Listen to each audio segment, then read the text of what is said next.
ඔබ දන්නවද HIV කියන්නේ තවත් බියවිය යුතු ලෙඩක් නෙවෙයි කියලා.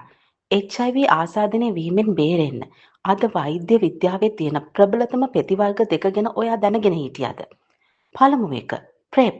මේක ලිංගික එකතු වෙන්න කලින් ගන්න පෙත්තක්. ඔබ නන්නාඳුනන කෙනෙක් එක්ක කොන්ඩම් නැතුව ලිංගික එක් වෙන්න අවශ්‍ය නම් එක් වෙන්න කලින් දින 7ක් එක දිගට පූර්ව ආරක්ෂණයක් විදියට මේක බොන්න පුළුවන්. මේ නිවැරදිව භාවිතා කළොත් ලිංගික HIV වැළඳීමේ අවදානම සම්පූර්ණයෙන්ම නැති කරනවා. දෙවෙනි එක PEP. මේක අනාරක්ෂිත එකතුවකින් පස්සේ ගන්න හදිසි ප්‍රතිකාරයක්.